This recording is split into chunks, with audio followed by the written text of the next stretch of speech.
කොත්තුවක් හදන ගමන්ම කතා කරමු. ජීවිතේ කියන එක නම් හරිය පුදුමාකාරයිනේ. ඒ කියන්නේ අපි ඉපදුණු දා ඉඳන්ම කරන්නේ හීන පස්සේ දුවන එක. ඉපදුණු දා ඉඳන් කියන්නේ. ඒක ලොකු වෙනකන්. අපි කරන්නේම හීන පස්සේ දුවන එක. මිනිස්සු කියනවා හීනම ජීවිතේ කරගෙන ජීවත් වෙන්න එපා කියලා. හැබැයි අපේ හීනයක් හැබැයි කරගත්තම ඇයි අපිට 아무තු සතුටක් දැනෙන්නේ? අපි නිකන් ජීවත් වෙනවා වගේ දැනෙන්නේ. ජීවිතේ දින්නවා වගේ දැනෙන්නේ. එතකොට අපි ජීවත් කරන්නේ හීන නෙමෙයිද? අපි හීන පස්සේ යන තාක්කල් අපේ ජීවිතේ ජීවත් කරනවා.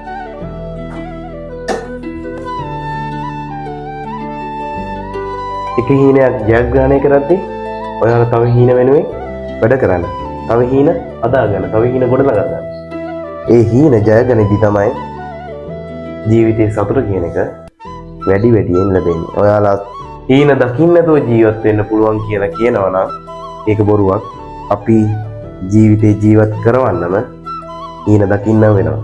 ඒ දැකපු හීන එකින් එක හැබෑ වෙද්දි ජයග්‍රහණ කරද්දි ලැබෙන 아무තු සතුටක්. ආත්ම තෘප්තියක්. ඒ ආත්ම තෘප්තිය ලබා ගන්න අපි හීන ජය ගන්න වෙනවා. ජීවිතය කියන්නේ මෙහෙම. හීන වෙනුවෙන් වැඩ කරන්න. සබ්ස්ක්‍රයිබ් කරන්න.